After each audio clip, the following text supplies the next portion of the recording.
Basil here with Basil's Garage. Behind me is my personal truck and camper. When I ordered my camper, the Hawk Plus was available. Why did I choose this Hawk and not the new Hawk Plus? Well, let's dive into it. The Hawk Plus was released from 4-wheel campers about a year ago now.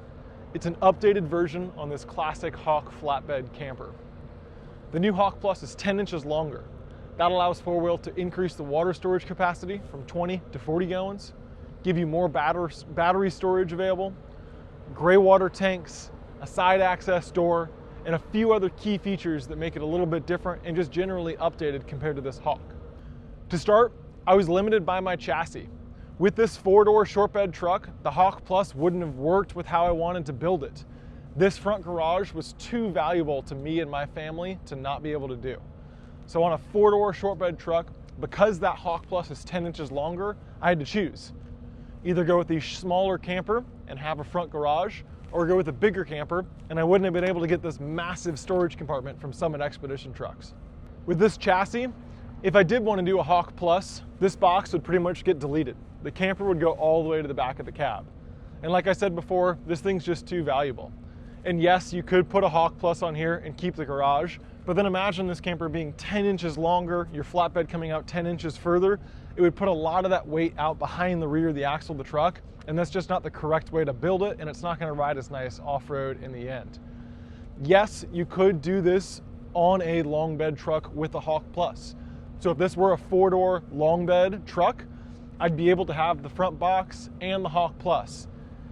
But in the end, I already owned this truck. I wanted to keep it. I had a good history with it, and I'm happy with the shorter wheelbase. This thing is a dream off-road, and daily driving it around town, it actually still has a decent turning radius and isn't just this overly large vehicle to travel out of. It suits me and my family very well. Okay, so now moving on. What have I done to this camper to modify it to make it, in my opinion, better than the Hawk Plus? Well, let's open it up and take a look inside and show you some of those features.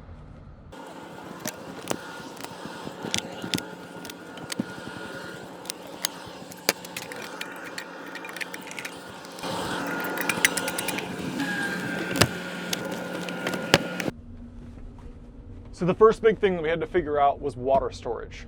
This flatbed Hawk camper comes standard with a 20-gallon water tank. It's located up here on the front wall of the camper.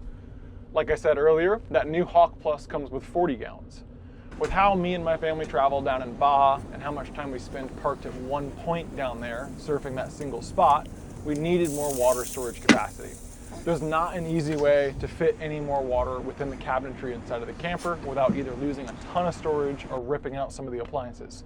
So what we did was we looked inside of that front box and in the tray. So this is the front box build out. We did the whole thing custom in CAD. So as you can see, I've got the dividers for all of my bins and storage. This strap's kind of flopping around right now. But when I built this out, I wanted to add water storage capacity to it. So let's jump around the other side. So the other side has all of the bins and organized goods, while this side is just bulk storage. I've got some chairs and a rumple and some other odds and ends in here, but you can see I designed in this wall to be able to house a 10-gallon water tank. So 10 gallons of water in here. The Summit Expedition trucks trays come with a 13-gallon water tank in front of the drawer. So if you can look underneath here, there's a water tank right up here. Both this tank and that tank are plumbed together onto a pressurized pump. What that means is I have 23 gallons additional water outside of the camper. They're plumbed together, so all you have to do is unscrew this up here. This is where you fill your water at. This tank fills and gravity feeds down into the lower tank. When this tank's full and that tank's full, I'm able to gravity drain it through here. It's actually open right now because I dump the water out after every trip. Or I can hook up a pressurized wand into here, flick a switch on the other side, and then with this hose that's just laying around, be able to fill up my camper's water tank, fill up my dad's camper, a friend, or use it to wash off the dog after surfing. I could care less about the gray water storage. We never spend time in areas that require us to capture our water. If you are someone that wanted to be able to capture your gray water storage, there are solutions to solving that. We could turn one of the boxes in the flatbed build behind or in front of the tires into a water tank. or possibly even plumb one of those two tanks and turn it into a gray water tank. But to me, it wasn't worth the loss of space. Next on the list was the side access door. I absolutely loved that 4-wheel campers added this feature on the Hawk Plus as a standard option to allow you to gain access to this passenger rear compartment. It's been a great addition to my camper. So traditionally on the campers, you're able to access these compartments by taking out the seat cushions. You can see this one lifts up right here. But with this side access storage, that allows you to access it from both inside and outside of the camper.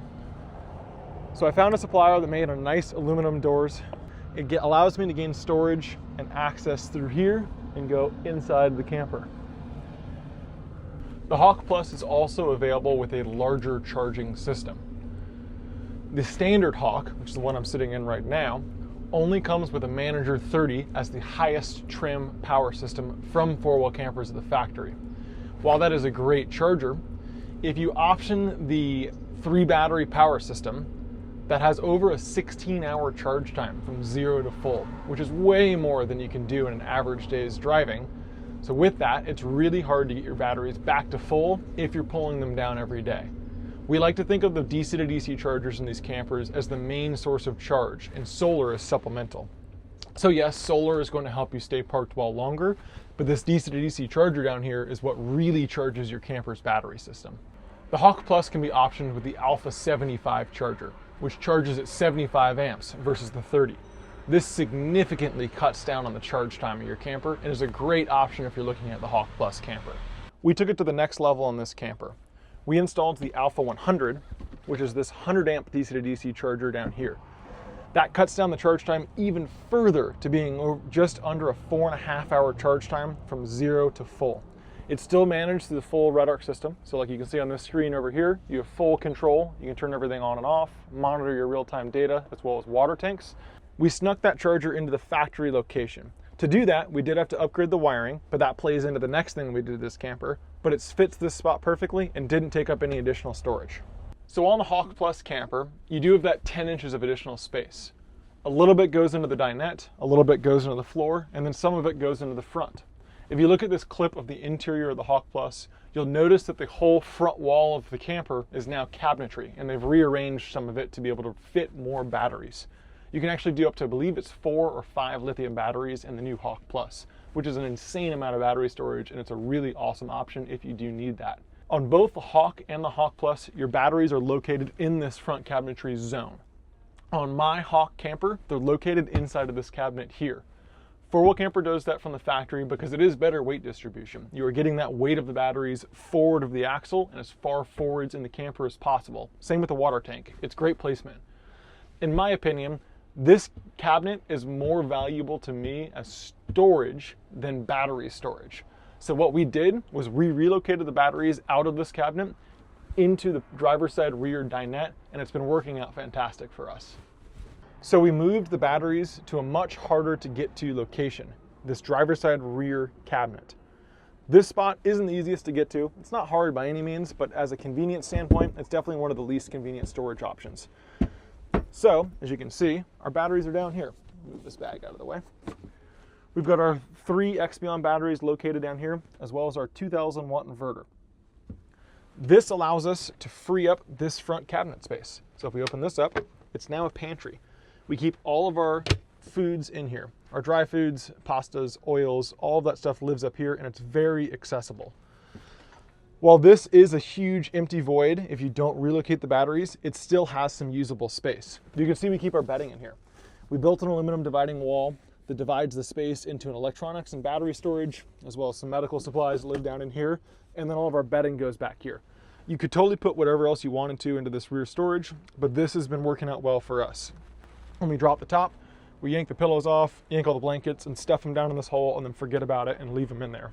And if you didn't mind about losing a little bit more space back here, you could move this dividing wall over, gaining you more storage on the battery side. That would allow you to increase your battery capacity to the same, if not more than the Hawk Plus if you wanted to. Another big benefit to using this as storage for your food is that it's top loading. So versus a lot of the other cabinets that are side loading, that everything wants to fall out of when you open it, and that's just a design, it's not necessarily a flaw, this one's top loading. So when you leave your food in here, and you open it up, nothing wants to fall out. Everything lives in here easily all the time. Now look, I don't want this video to sound like I'm talking down on the Hawk Plus camper. I think it's a great option for a lot of people. And 4-wheel campers made some huge leaps to be able to make that camper better compared to this old Hawk, and just more readily available for someone who doesn't want to customize their camper like the way we do it here at our shop. If you had a 4-door long bed truck, you could have your cake and eat it too. You could have the cab storage, you could have the garage in the middle, and you could have the Hawk Plus on the back of it. But if you're someone like me and you want to just have a little bit of a shorter wheelbase, not as big of a camper space, and be able to have a 4-door short bed truck, then this combination of the standard Hawk with the front garage on a 4-door short bed truck is perfect in my opinion. Now there's a lot of other modifications that I've done to this camper that aren't even available in the Hawk Plus. It's kind of the Basil's Garage spec Hawk camper. We've done a couple cool key things that just make it that much more usable for me and my family when we're out traveling. So let's jump into those and show you some of those features.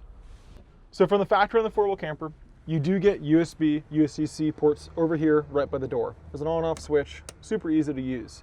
But that wasn't enough for me. I wanted USB-C ports everywhere. So the first place I added them was over here next to the bed as well as the kitchen. We did dual sets of USB-Cs. So there are 4 USB-C ports right here. It's a perfect place to set your phone up here or under my custom baskets and charge your phone while you're sleeping at night, or just plug in devices and lay them down here along the bench. I also sit back here and work a lot while I'm on the road. I am running the shop full time while I'm out. I needed a place to plug in my laptop. So again, there are ports over here, but they're only low amp USB-C ports and a 110 outlet. There's no high amp USB-Cs. So I added a port down in here. That's a 100-watt USB-C. That allows me to put my MacBook Air on the table right here and plug it in down there. It works great. You can sit here, climb in and out, and not have a cable laying over your lap plugged in over here by the door. Plus, it being a 100-watt high amp USB-C means to charge your laptop super fast. We can pretty much put USB-C ports anywhere throughout the camper that you want. We can put them over here. I have them up there. We've done some up in the bed. We can put them all over the place. You'll also notice there's lots of little storage cubbies throughout the camper. So these are custom 3D printed baskets that I came up with that we've strategically placed throughout the camper. We use this one for our phones and whatnot at night. This one actually usually has baby bottles. There's a bottle cap in there right now. And then over here, we've got one by the door that holds headlamps, usually the car keys, and other odds and ends. We even 3D printed this custom one that holds our wolf box blower. Let's go, put up, get in bed. Good boy. We also changed the sleeping situation in the camper. So we replaced the factory mattress with a Hest upgraded bed, and it's been one of the best upgrades we've done. It allows us to sleep great every single night. I've got a really nice mattress at home, and I swear this thing's just as good as my mattress at home. We also did their pillows, and we have their full duvet down in the back storage compartment, and it's a great combination that gets us really comfortable throughout the night, and honestly has worked in just about every temperature. This camper does have the full king bed extension. So this extension plate pulls out, and then you can stack these cushions in here and sleep north-south. Now I'm 6'3", I'm not a small guy. We actually don't even use it in the full king bed mode. There's a couple key reasons to that. So how we use it is one set of cushions. So you have a cushion here, and obviously that one would click in over there. That allows us to still access the toilet down here at night by opening the lid, as well as the sink. So I can comfortably sleep in this camper up here with my wife, me, the dog, and our son, and I can get out in the morning, I can make coffee, my wife can get up and use the restroom in the middle of the night, and we're not having to push this plate in and out while someone else is trying to sleep. So the queen bed mode, in my opinion, is kind of all you need. I optioned it with the king just in case. We might have another kid in the future, which could change a lot of things. But for now, this has been working out great for us. We also installed a full-time Starlink setup up on the roof of this camper. Now I'll show you some clips of that and what it looks like up on the roof. But simply put, we wired an additional 12-volt outlet onto the roof and used a set of magnetic feet that allow us to put our dish up there full-time. Now 4-wheel campers does have a Starlink solution available from the factory, and I'll go take you outside right now, we can go look at it. What that solution is there's a set of outlets over here. One of these outlets is your Starlink port. So if you open this guy up right here, this is an external Starlink port. And it's really cool that 4-wheel campers has optioned that from the factory. What that does is it allows you to take a Starlink Mini, go and set it out over there and plug it in, and then you have satellite internet wherever you are. But if you're like me and you're traveling a lot and you want to be able to use your Starlink while you're driving down the road, a full-time solution up on the roof allows you to do just that. Yes, I know. We need to do a full video on this truck because it's a really unique build. But I wanted to take the time and build a smaller separate video that just talks about these modifications and why I chose the Hawk versus the Hawk Plus. This camper's been working out really well for us. We spent about a month down in Mexico traveling and it was flawless. We've also got a trip planned for later this summer to go up to Newfoundland, where we'll be living out of this thing for about a month and a half, while also both working full time with the dog, 9-month-old, or I guess it'll be a year by then, and my wife. This camper's been suiting us perfectly. We're really happy with the decisions we made, and this thing is just honestly one of my favorite vehicles to travel out of that I've owned. Now you could do the same thing with a Hawk Plus on a bigger wheelbase truck, but in my opinion, this thing's perfect. Again, my name is Basil. I'm the owner of Basil's Garage. We're the San Diego dealer for four-wheel campers. We modify campers, we sell campers, and we build the trucks that the campers ride on top of.